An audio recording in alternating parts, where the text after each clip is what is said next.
Okay, so here we are, South by Southwest. Yeah, this is here we are. exciting. My goodness. First of all, thank you for being here during your lunchtime. We appreciate that. And I'm glad that you found your way to South by Southwest. I am a native Texan. As you heard, I'm from Tomball, Texas, and I'm so glad to be here. Not just because we're in Austin, Texas, but because you are going to hear from one of the greatest minds in AI. What I love about Adeel's story is that he is a true practitioner. He didn't just suddenly decide, hey, this is something I want to do. As you heard in his bio, he'll tell you much more about it, but he's been a teacher, he's been an administrator, and when you hear from him, you will truly not just hear, but feel his passion for the great work that he's doing in MagicSchool. But let me tell you a little bit about me. I am Martha Salazar Zamora, the very proud superintendent of the Tomball Independent School District. Most of you, I know, are wondering, where is Tomball? We are and I understand that. We get that from time to time. We are actually the only A-rated school district in all of Harris and Montgomery counties, which is saying a lot for the Texas accountability system. And we are a fast growth district and a suburb of the Houston, Texas area. I'm very proud of the great work that we're doing in a fast growth, high performing district that is majority minority with 89 different languages spoken. So as you can imagine, having high performance, high expectations, and a lot of fast growth, we definitely want to partner with some of the best, and MagicSchool is certainly one of those. Now, enough about me, Adeel. They came to hear about you and about MagicSchool, so let's get started, okay? Yeah, Martha, first, just we have a legend on stage. Like, Martha has done such incredible work in Tomball, and you know, I'm so grateful to share the stage with you. And hopefully, throughout this conversation, you get to learn about both of us, because there's such rich experience that you bring to the table, and incredible work that you're doing at Tomball. It's been fun to get to know you before this, and just really excited about getting to share the stage with you today. Thank you. Thank you. So, and thanks for the kind words about MagicSchool and me. I hope I live up to the billing. So just a couple quick things. I was a lifelong teacher and principal. A little bit about my background. I started my career in Atlanta public schools, for those of you in the Southeast, woo woo. So started my teaching career there as a special education teacher, eventually moved into administration in Denver Public Schools, was an assistant principal, kind of a dean of students, academics, I pride myself on having worked almost every job in a school building. And then eventually I kind of chased this big dream to found a public high school.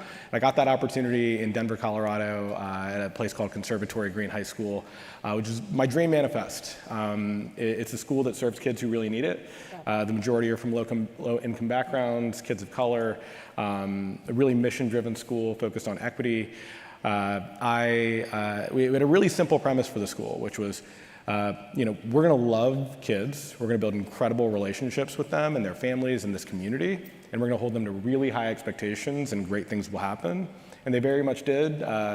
Conservatory Green is the top performing public high school in Denver, and graduates every one of its seniors into a four-year college. So we are so unbelievably proud of being able to build Conservatory Green. You can see our team on the screen here. I see that.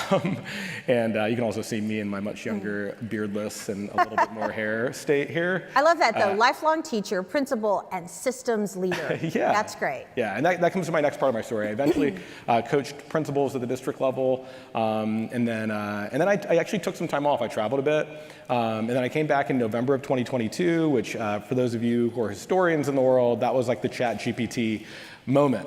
And while I had time on my hands and I thought about what I'd be doing next, right. I was tinkering, which I know many of you in the audience are as well. You're tinkering with generative AI tools, and you're tinkering with this wildly fast-growing technology, and you're thinking about the impact you might make with this technology. And I was very much in that moment in November. And it started by me going out to my old school and showing teachers what they could do with ChatGPT. Okay. And I was so inspired by the tech, and they were too. They would like be jaws on the floor, like, I can't believe that this like exists in the world and it's doing some really impressive things. And these use cases that you're showing me are really powerful. And you know, I'd give them homework every time. Right. as you do as a teacher. And I said, use this in as many scenarios you can possibly think of in this next week. And I'm going to come back to the school next week, and I want to hear all the ways that you used it. Right. And I'd come back, and I'd hear a couple different things. One was, I tried to use it, and it just didn't quite come out the same way as when you were working with me, and I was tinkering with it so much that it ended up being like costing me time instead of saving me time, like you promised. Right.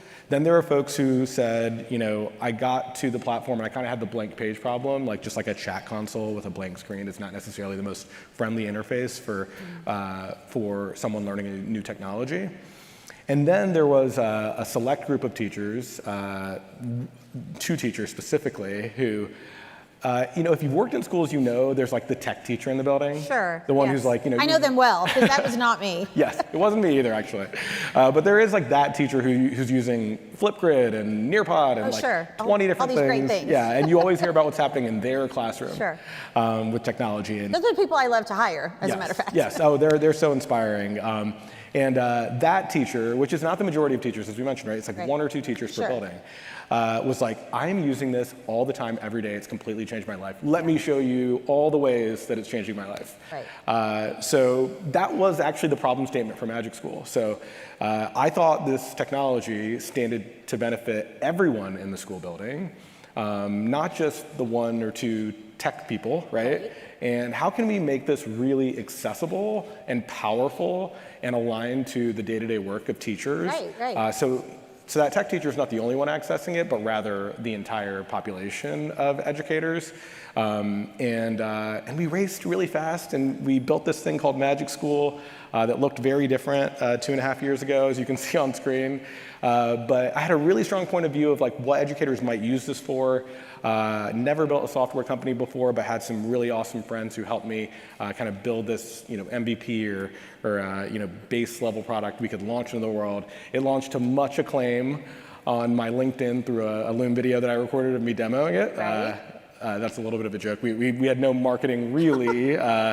Except for an incredible founding marketing leader who helped us with like kind of Instagram and those kinds of things. I love that. But it was really, truly just kind of a very organic like video demo of what was happening.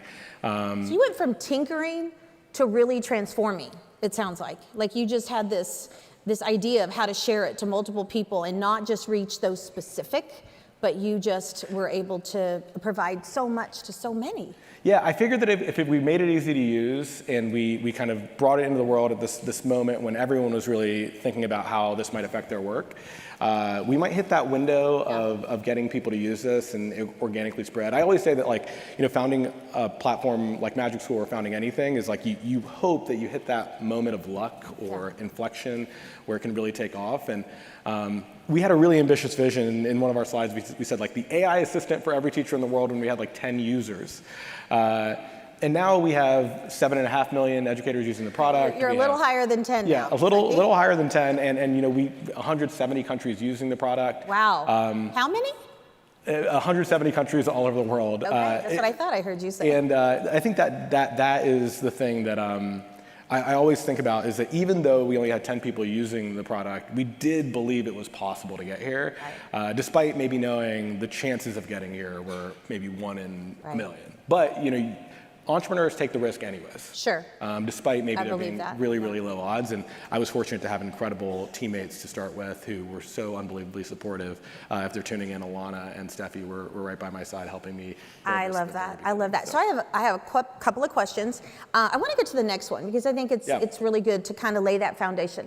How has that educator lens that you've talked about, right, your real world experience, how has that impacted how you've built MagicSchool? And you've talked a little bit about that, but if you want to share a little bit more, can you take me through that journey really from educator to founder? You've kind of alluded to it, but share a little bit deeper.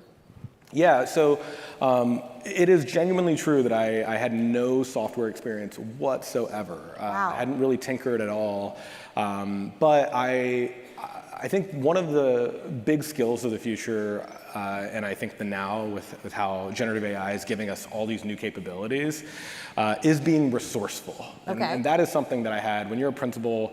Yeah, you have to be resourceful You're at any level in education. Absolutely.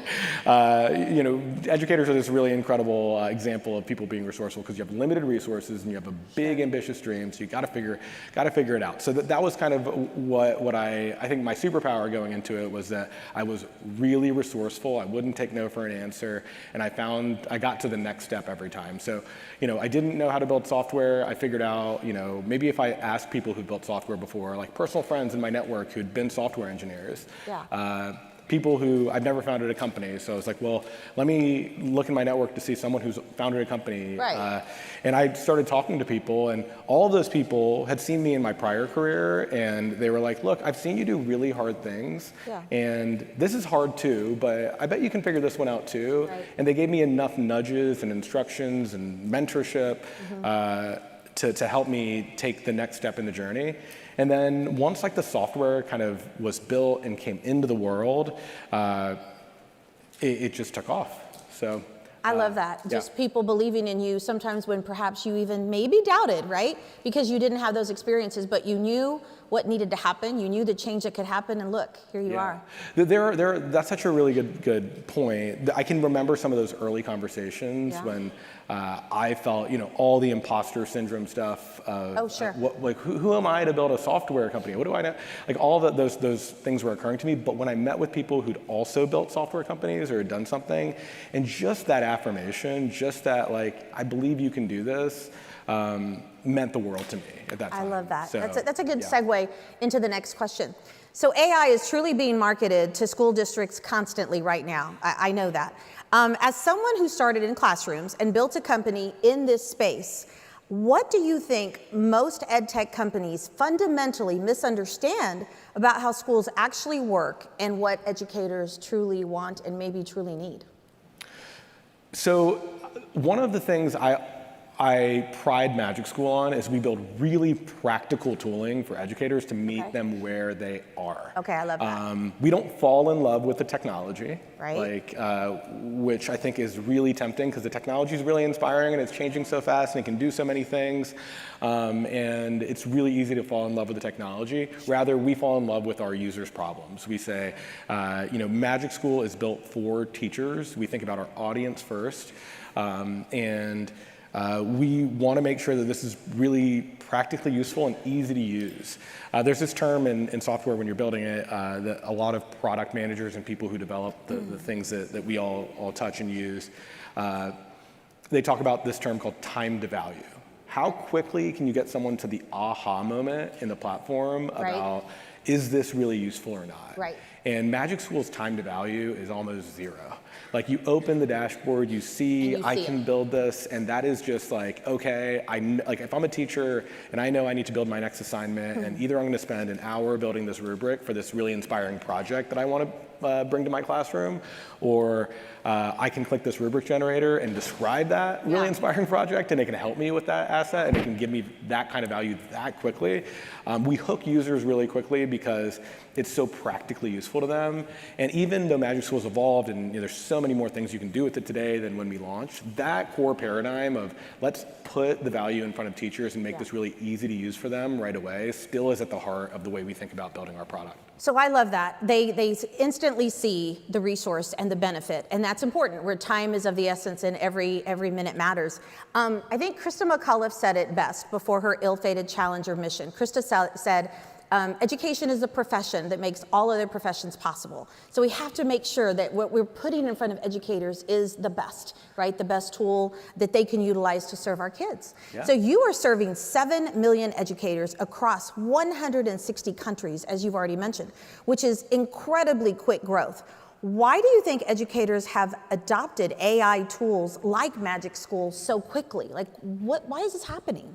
Yeah, so it is remarkable. So MagicSchool has an incredible user base, and it continues to grow.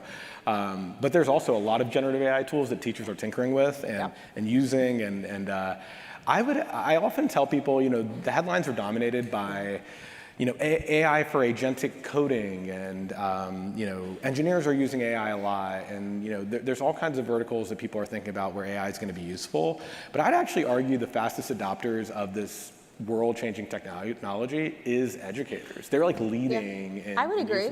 And it's so cool to know that. Like, I don't know of any like profession, like doctors aren't using AI as much as teachers are, lawyers aren't using AI as much as teachers are. So talk about a progressive, innovative, inspiring group of professionals that are taking on this new technology and using it in really fearless. Super fearless, right?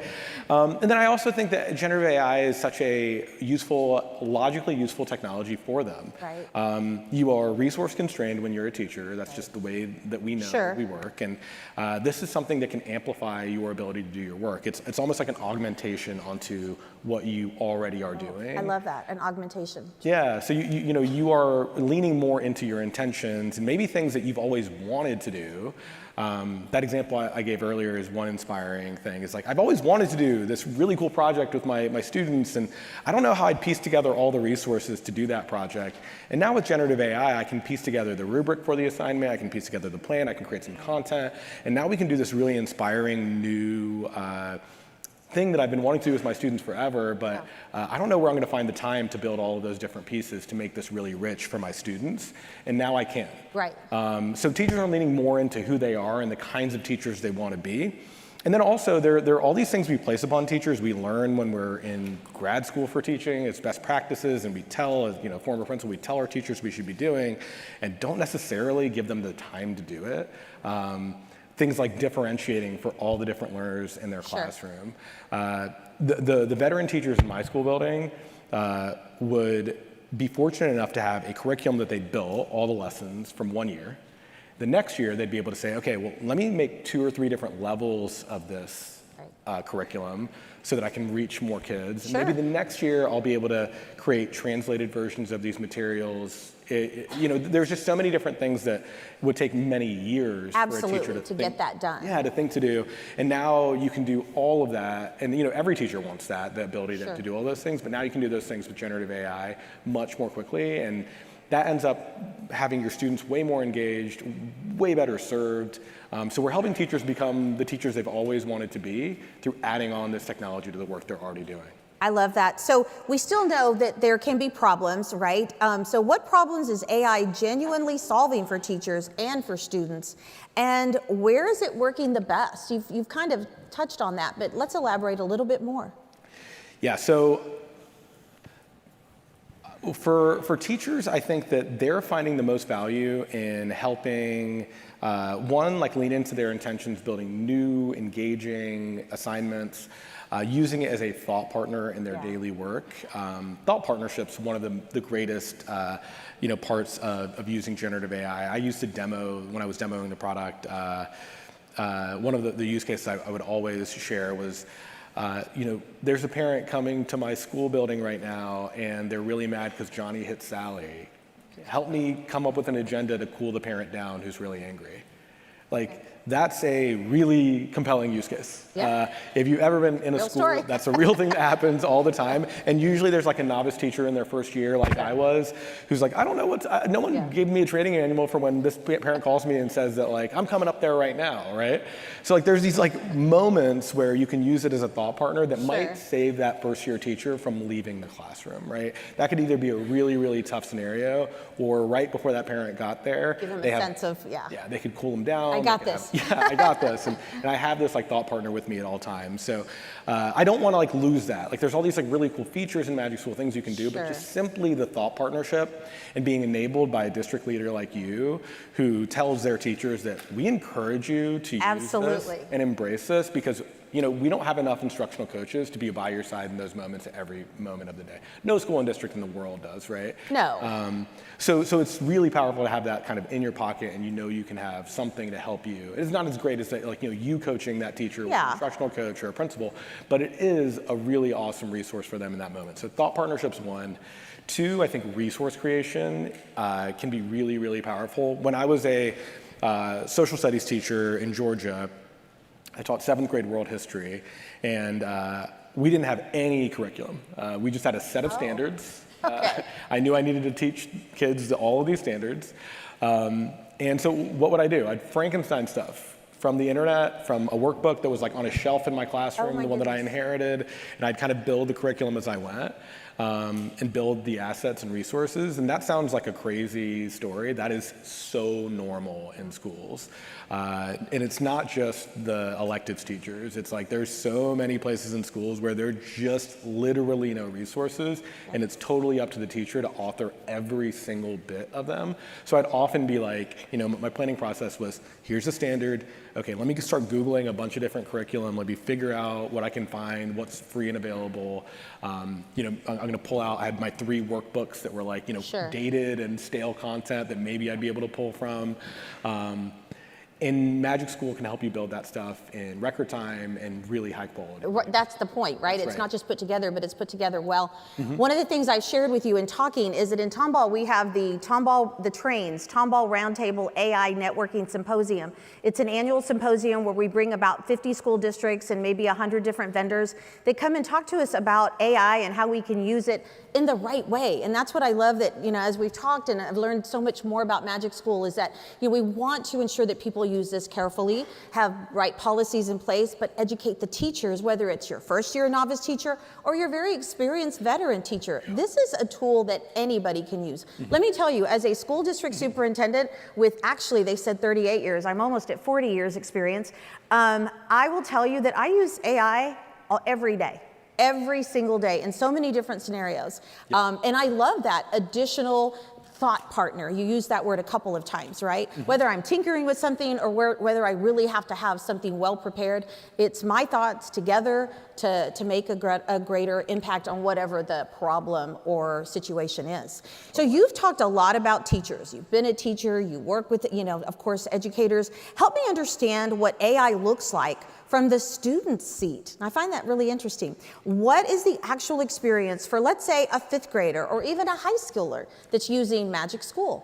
Yeah, so MagicSchool's student platform starts with the teacher too. So when we talk about keeping teachers in the center of AI in schools, even the way our product's built is thinking through that, is that a teacher should be deciding in the lesson that they're teaching for the day or the project they're bringing before their kids, that in the planning process, they have this tool they can add to that assignment. They know that what are the reasons that I would be bringing AI into this assignment is much more authentic than AI for AI's sake, right? It's like I'm building this assignment, I'm planning my lesson, and AI can be really useful for this lesson. So I'll give you an example of one. So I taught high school English, and one of the tools I would absolutely use in MagicSchool and would be a dream would be for my writing workshops that I'd run, which would be kind of a revision day for my students, where I would circulate the classroom and support students as much as I could, while they were also getting instructions and kind of a set of guidelines where they could actually revise their own papers aligned to a rubric. In that, I would probably add in our writing feedback tool. So our writing feedback tool, what a teacher does is they attach the rubric they'll eventually grade the students on to the AI tool.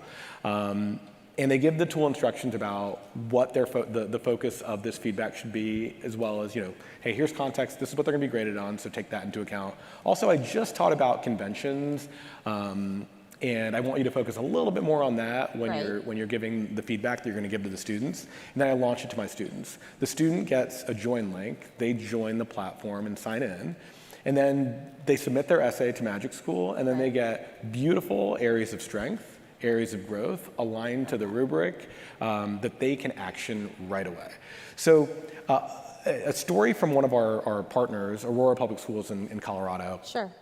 There's a teacher who did this in his classroom. They do 3 practice writing exams per year.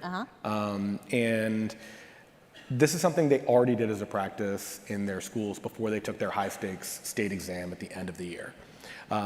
So the only change that he made to those practices were the students would write their essays live, and then at the end of those essays, remember, they're doing all the cognitive lift. There's not like a coach by them at every moment. They're doing every bit of the thinking to write their essays. At the end of it, they submit their essays and get feedback and get to revise it right away. So, like in real time. This is like having an individualized tutor. Absolutely. just hand. Yeah, put your finger. in that classroom, there's a 28% improvement in literacy outcomes on that exam. Wow. Same teacher year over year. And a teacher could never do that. Yeah, Not so- for everybody. Yeah, and people scoff. They're like, that sounds like unbelievable, that kind of growth. And also, it has never happened in the history of the world that like immediately a class of 30 students could get aligned rubric-based feedback immediately in the time that it was most valuable to them. When I, It's never happened before. it's never happened. Well, remember, one thing that you all know this is like a former principal too. Is Okay. when you're coaching teachers, Sure. Teachers love when they can get your feedback right after the class is Right, over. not at the end of the week or later in that day. Or, Yes. Right. It's like logical, even to adults, when it's fresh on Yeah. your mind, you're gonna be more responsive. You just wrote it, you just did the thing. So, teachers loved when I gave them like their coaching feedback right after the class was over. So, they'd rush their computers and be like, okay, what are my strengths, what are my areas of growth?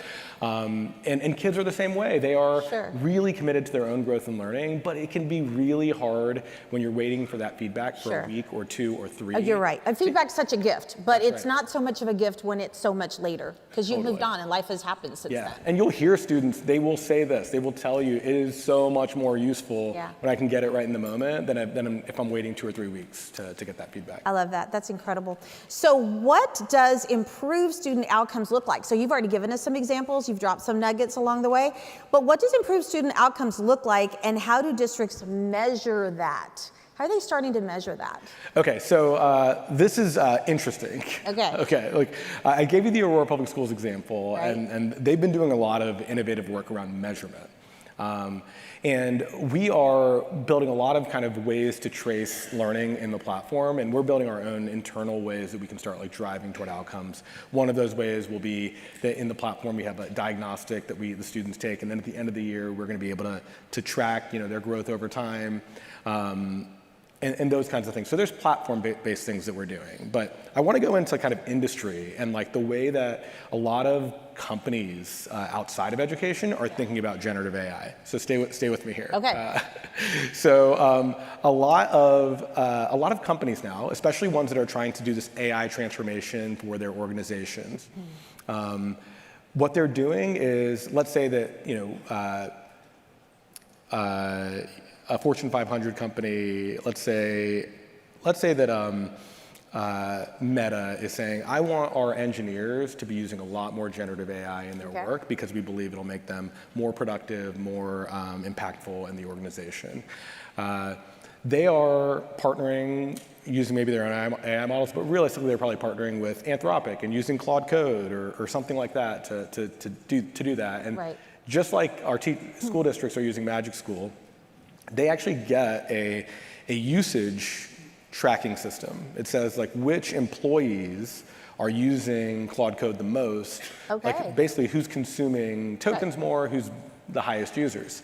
So what these companies are doing, and I'd like to believe that we actually took the lead on this because this is just happening. Okay, I feel like you did. Yeah, we'll take credit. What they're doing is they're starting to, and actually this is a shout out to Aurora Public Schools, they did this 2 years ago. What they're starting to do is they're tracking their employees on their engineering teams, and they're seeing the user accounts that have the most usage. And then they're asking their managers, are those employees, would you call them the highest performing on your team? And what they're finding is usually they correlate. The ones that are embracing the technology the most are also producing the most and the highest performing. And Aurora did that 2 years ago. They said, hey, I'm going to look at my MagicSchool user dashboard. They get growth scores from the state that associate with teachers, like how much did this teacher grow their students year over year based on the state exams. And they were able to directly correlate the highest usage users of MagicSchool with student results and outcomes. And causation correlation's hard there, but usually I think that there's something really powerful to say that like if the more you use this, because you're using it for thought partnership, you're augmenting your intentions, all those different things, that it creates more productive and powerful, impactful. Well, and excitement, right? Understanding, the more you use something, the better you get at it. And I don't know about the rest of you, but I want to learn more about what Aurora is doing and how they're using this in their public schools. I know how we utilize the product in Tomball, and I've talked to teachers and users about, what is it that you like the most, and what are you thinking about this or that? And the feedback has been incredible. Yeah. which I love. That's what you want, right? You want to know that your partner is making the world better, the world of education that we're all a part of. And Aurora, that took a kind of an early bet on us as one of our first partners. They wanted to check to see that this was a worthwhile investment, right? They were like, sure. Yeah, and the story was actually, the way that it was shared with me was, it was the assistant superintendent of instruction called their technology leader and said, I got the list of like the teachers with the highest performance right now. Do you have the list up of MagicSchool users by usage, like the top users? I'm gonna call names out, and I wanna hear if they're also in top MagicSchool users list, and they just matched one for one. I love that. So you talked about the investment. So we're all having to deal with tighter budgets and budget deficits, and Texas is not immune to that, as whatever state or part of the world that you're representing. So it's really important as a superintendent to look at the return on investment. What's the ROI? What are we looking at? Is this something that's going to really benefit? And every program, every partner that we have must go through that, at least in Tomball, to ensure that is this the right partner for us and the right way to utilize very limited dollars. Yeah. So, you heard in my intro, I lead a district with significant demographic diversity. We have 89 languages spoken. When I started in the district over 12 years ago, we had less than 10,000 students. Today, very soon, we'll be at 25,000 students. That's more than double in a very short period of time. Kids come to us at all different times of the year and from all different parts of the world speaking multiple languages. So you can imagine how important a tool such as this is for our high-performing, fast-growth district. So tell me about how AI can reach under-resourced students, schools rather, or schools with a diverse student population such as Tomball. Yeah, so that is a challenge and problem near and dear to my heart. I'm a first-generation immigrant, and I led a school that was also very, very diverse, and I acutely know the problem of trying to reach families when they speak so many different languages, and Sure. families are such a critical component to a child's education. They spend as much time, more time with the family as they do with our schools. So I'll give you one. When I was a principal, we had this amazing front office staff member who I'd write my newsletter to families, sent it every week, and I'd deliver it to her, hopefully a day or two in advance, so she had time to translate it into Spanish, and she'd use a combination of Google Translate, then she would modify it herself to make it actually really work for our families. And that was our process, and that was the best we could do. So we had 20 or 30 languages spoken just in our school building at home, and we were able to reach a lot of our families through English and Spanish versions of our newsletter, but we certainly were leaving a lot of families behind simply in the communication home. Right. And generative AI Which is so important, right? It's so important. And generative AI's ability to just translate beautifully to over 100 languages, that simple thing, which feels simple. That alone is so huge. Yeah, and that capability's been around for a good bit, and it's getting better all the time. That is sometimes we'll hear that from districts, while that's not going to be the cool agentic workflow or big technology change that we're going to need, but just simply being able to break down the communication barrier. Yeah, that's so key. Anyone that knows me knows that my two children live in Milan, Italy, and so my grandchildren speak multiple languages in a part of the world where they really celebrate multiple languages. How lovely is that? English, they speak English, Italian, Mandarin, Spanish, and my oldest is 6. But again, I think that with more additional tools, all students should be able to have the opportunity to be able to communicate in multiple languages as we continue with everything that's happening. I want to remind everybody that you will not want to miss the opportunity to ask individual questions. We're going to make sure to save some time, so I just want to put that out there so you can start formulating and percolating whatever great questions you might have for this amazing MagicSchool innovative leader that we have here. I have a few more questions though before we get to that. All right, you ready? I'm ready. Are you sure? I am. All right. So this one's a little different. What has the field, including MagicSchool, gotten wrong so far? Because the reality is we have to look at, I've done this really well, but this we're still working on. And what should districts be watching out for as they make decisions right now? One of the things I think that's really, really important, very recently, we made some changes around our platform's build. We have this very adorable character named Raina, who is our chatbot, and is our chatbot for educators on the educator side. When we launched our student product, we thought it would be really logical for us to have a Raina for students. So Raina is a very adorable, friendly character. Teachers love Raina, so we're like, yeah, of course students will love Raina too, and that's great. That'll be a great learning companion for them. One of the things that I would say that we got wrong and we made some updates and changes around was that, any risk of anthropomorphizing this technology is too much of a risk to take when you're working with students. So we've taken that and turned it into kind of an AI learning companion tool instead of having a character being associated with our student-facing tool. Because we updated our thinking because there's so much more research coming out around the dangers of companionship and building a dependent relationship with a chatbot that's happening with students and adults. And we didn't want to have any risk that in our platform there would be any chance that in a chat-based platform a student might build companionship. We also have many other safeguards in addition to changing the character in the platform to ensure there's not a relationship that is kept with the chatbot platform. But that was something that we got wrong and we made changes on recently to make sure that there's no risk of attachment in our platform and we're not unintentionally building some kind of That's important. Thank you. That's what a partner wants to hear. Yeah. Okay, so a lot of districts have AI policies now, but no real implementation plan, right? We're at so many different, some have no interest, some are just starting, some are deep into it. So different levels. Yeah. What separates a district that actually gets this right from maybe one that just checks the box? Yeah, I mean, it starts with districts like yours who have real committees and real stakeholders involved who are making decisions around this tech. I'd love to hear more about your TRAIN committee. Can you share more about that? Yes, so TRAINS is something we started. We will have our next one, which will be our 3rd annual, which doesn't feel that long, but in the world of AI, maybe 5 years ago, we started talking about the fact that we needed to get this right and get ahead of what many of our students were already utilizing. There was this level of fear of AI. There was a level of fear from parents, from even educators, and people that felt like if we didn't get a handle on it, it wouldn't go well.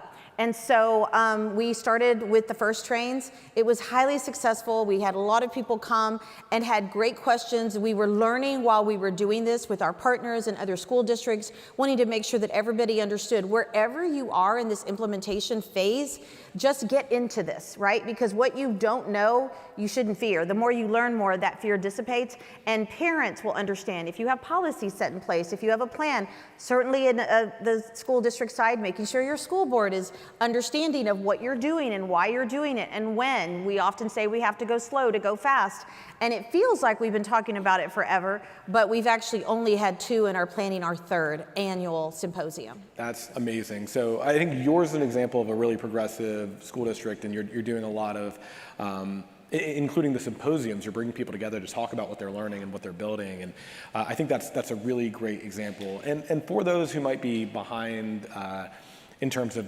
making a policy or whatever that might be, I think the easiest place to start is by saying, we're going to start with our community first. Right. We're going to build a committee of the people here, and we want to understand what they think about AI, and that committee should include teachers, parents, students, leadership, because AI is not just confined to products like MagicSchool. It's in the world everywhere, and parents have their own opinions. Often a parent I hear from parents all the time when people find out what I do, right? They're like, what should my child study? Because I hear that AI is displacing some work. How much should I fear AI? There are a lot of things that people want to get off their chest and they want to talk about. And also, the uncertainty, right? The unknown. There's so much uncertainty, so learning about what the real concerns are from the community is important.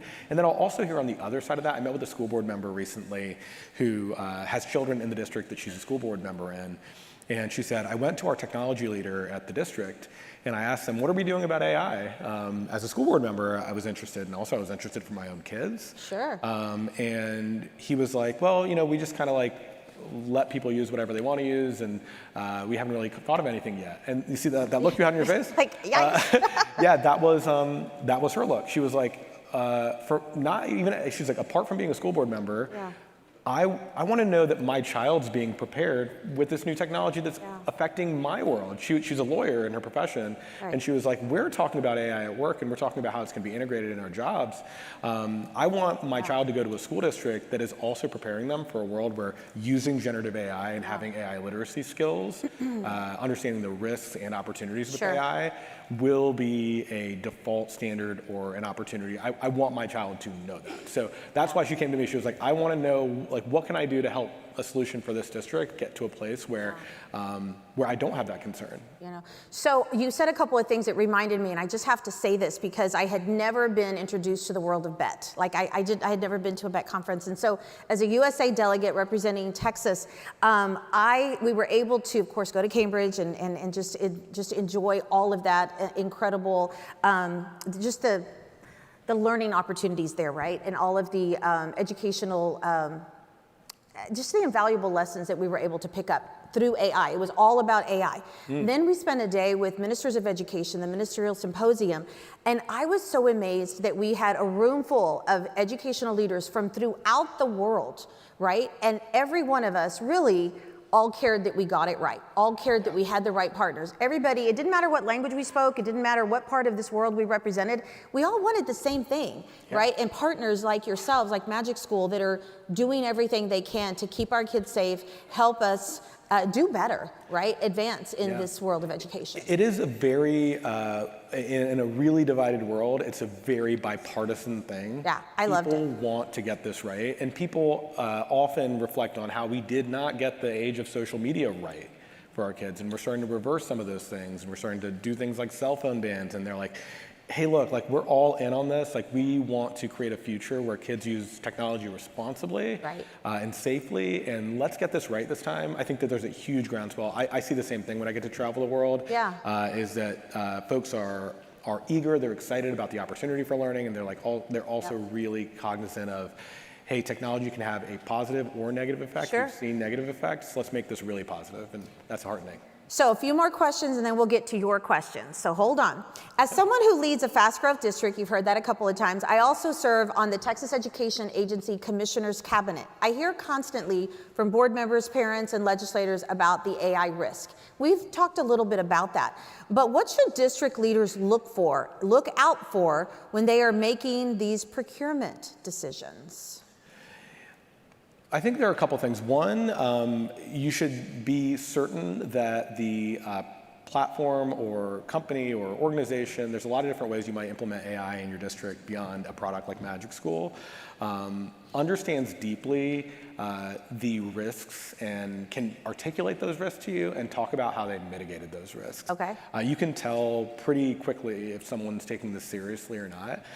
We have massive dedicated resource to trust, safety, and quality on our team. Shout out to that team that might be watching, who does incredible work that kind of goes invisible when we launch like a new product feature and things like that.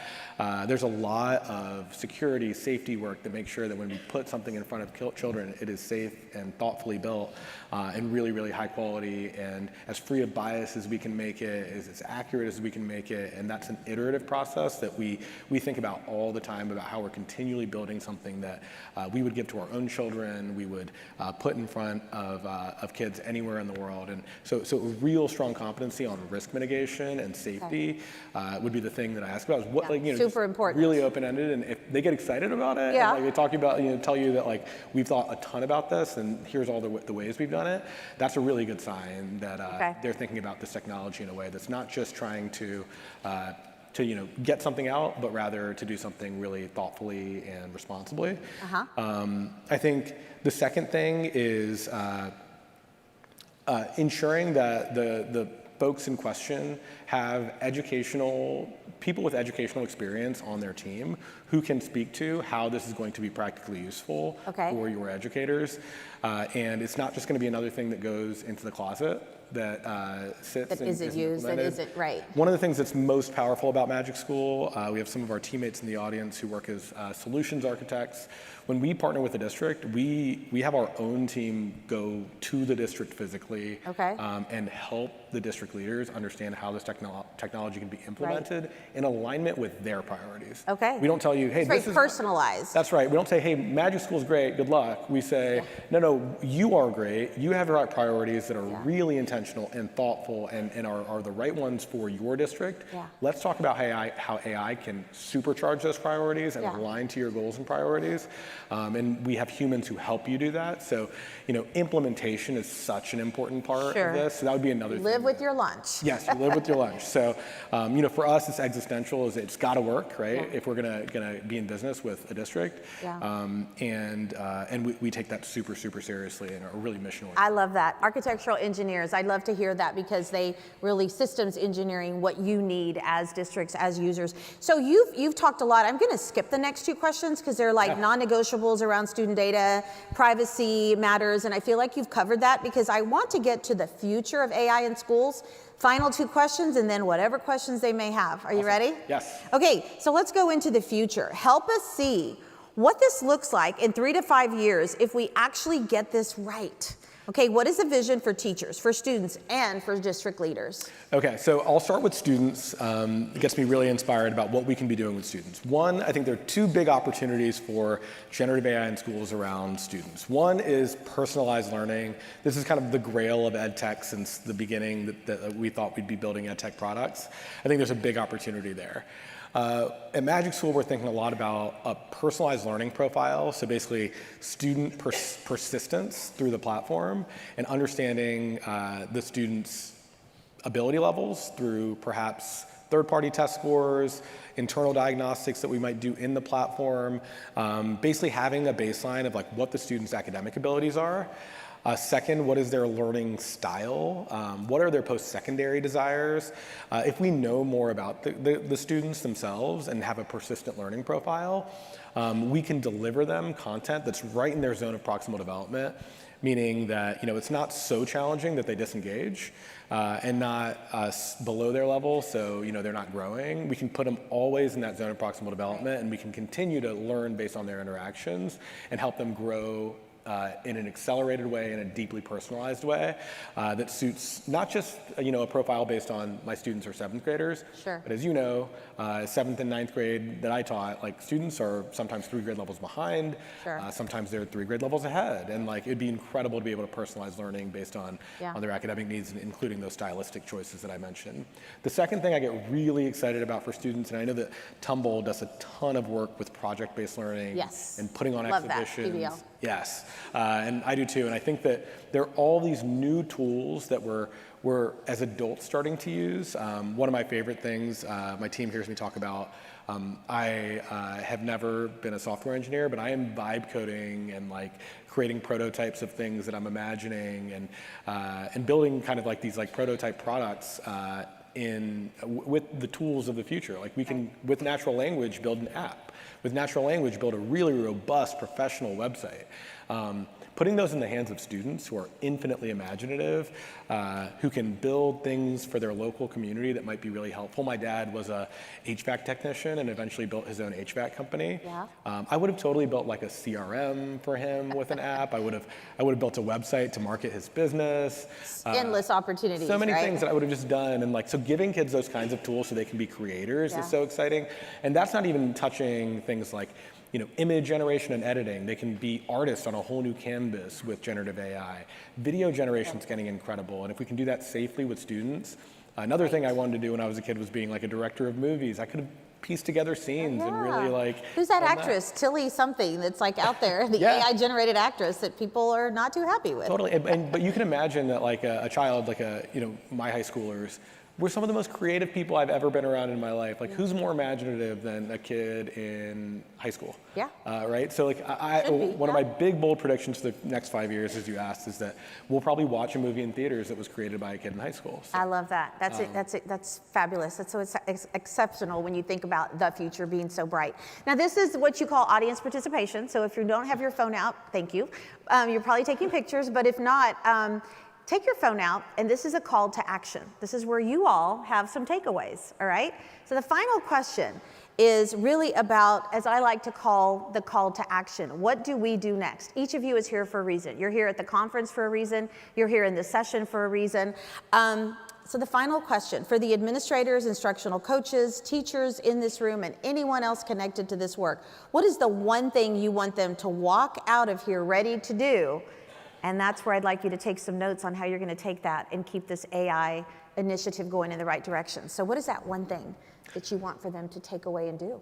Another thing I've been sharing with my team a lot lately is there's a great quote from Mark Cuban right now that's kind of circling around. It says, there's one group of people who's going to use AI to learn everything. And there's another group of people who's going to use AI so they don't have to learn anything. Okay. And my challenge to all of you is be the former. Learn everything. Right. It is so incredible. One of the things I am loving about the world we're living in right now, it gets me so jazzed up, is like when I learn about something, just a concept, I call it like, I now know enough to be dangerous. Oh boy. Right? Then I go to the AI tools that I use, and I am learning every possible. It's fun, right? It's fun. It's like, okay, so I just heard this. What does it mean? Okay, how might that apply to the work that I'm doing? I saw this, like I'm building a tool for educators. Is there something that could apply to educators that this other profession's using AI for? Like I am always learning something and getting like a bit of it, and then I'm going and I'm diving deep into it, and like you can learn so much faster and you can become so much more dangerous and capable, right, than you were before. Let's go with capable, not dangerous. Not dangerous. But like the idea of like we have this ability to magnify our impact. We have this ability to just be more capable than we ever were before. I love that. Magnify your impact. Imagine if we all did that. It would be an inspiring world. Yeah, it would. Okay, so I was going to leave 10 minutes. We're both a little chatty. So we're about 8 minutes in. So what questions do you now have for anything around MagicSchool? Something that you heard, something that you didn't hear? I don't know if we have microphones or how that works as far as questions. Oh, it looks like there's the questions are right here. That's so lovely. All right, I should have known that. All right, so first question, how do you respond to the environmental impact of AI? Thank you, Mary. Yeah, great question. So I think there's a couple things. I think there's a lot of misinformation about environmental impact of AI first. So I start with like the facts. One is that, an AI generation in a frontier AI model right now is about the equivalent of you watching 6 to 8 seconds of Netflix. Don't quote me on that exactly, but there was a study recently, it's like that little. It's under 10 seconds of watching Netflix. That's about how much power an AI system uses. Every technology in the history of technology started by consuming more and eventually consumed less. That doesn't mean that net new energy being used is not something we should be really concerned about. We should acknowledge it, and we should be pushing companies to ensure they're using the absolute most ethical practices when thinking about building data centers and climate. And for our partners that we use, we are always asking those questions. In fact, we have on our website, you can find out like the partners we use and why we use them for when we think about environmental impact. So this is really, really important to us. It's something that we should be absolutely watching and something that I'm optimistic about becoming more sustainable over time, like many technologies have before. But it is a really good concern and not something that should be taken lightly. Okay, so Brooke has a question. Can you speak about potential risks concerning intellectual property and AI concerns, particularly when building supplemental AI for existing programs? That's a really great question. We think about intellectual property as, it doesn't come up a ton with like our platform and product.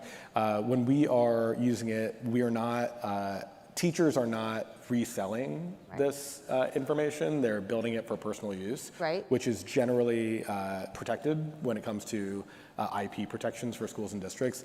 If the teacher was creating and then maybe reselling the things, that's when it would become a concern. But for us, it's like creating localized content that's made for personal use, so it doesn't affect us so greatly. And then, you know, when it comes to the other part of this, like supplemental AI for existing programs, that's going to be something I think that's going to play out over the next couple of years. There's going to be a lot of folks who maybe love a curriculum or love a certain style of teaching, and they're going to be asking those companies, like, are you going to build something with AI that's really rich, or can I use this with another tool? And I think that's still kind of being debated, and those companies are rightfully so wanting to protect their IP. And then teachers, rightfully so, are like, but like, I think I can modify this and transform it and make it something really valuable. So help me do that. So I think that, you know, we always talk with those companies. We're trying to build really strong relationships because we think there's some really good in between. But for now, it's not something that we think about too much. Yeah. Okay. Yeah. So Cesar has a good question. What do you think about Gen AI mistakes and/or hallucinations? How do we help learners distinguish from fact and fiction? What do I think about hallucinations? I don't love them. You know, you don't want the platform to put out information that's incorrect. Correct. Of course, and that's true for everyone here, and certainly for a product that's as important as the information going to students. We take that really seriously. Sure. You know, our trust, safety, and quality team runs evaluations around how likely our tools are to hallucinate, factual accuracy, bias. So we're always working to mitigate these things. I'll share an anecdote when it says, the second question is, how do we help learners distinguish fact from fiction? Right. This is where AI literacy comes in and why it's so important for teachers to bring this to students in the classroom. So simply they even know what a hallucination is. So one, there's like hey, you should know that when you're using an AI tool, it's not always accurate. That's not something that is necessarily known by every child in your school building. So correct. That starts by... And that's important. Absolutely, just knowing that Yeah. as a baseline. Second, we actually had a teacher tell us the story of MagicSchool having a hallucination in their classroom during one of their student tools they were working. It was some combination of, like, they had uploaded content that they were bringing to their students, and it didn't quite align with the way that he had taught it, and that was the intention of the content, of the tool itself. And the teacher, who was really AI literate himself and understood what hallucinations were and was teaching his kids all about how AI worked prior to introducing this tool to students, paused and used it as a teachable moment. Okay. He was like, let me show you what's happening right now. Right. This is hallucinating. And actually, no, I do remember now what it was. It was that there was a lot of really violent content in the book. Oh, okay. And MagicSchool censored some of the violent content because there are, in our trust, safety, and quality team, we have our own guardrails. But for his purposes, he didn't want that. Okay. Right? So he was like, because the kids were reading this book that had the violence in it that was deemed okay for that grade level. Either way, because it wasn't doing something, he actually explained, like, the meta reason. He was like, well, MagicSchool has its own guardrails built in. So in combination with our content, it's censoring some things. Right. And even though we both know MagicSchool itself, the system is doing this.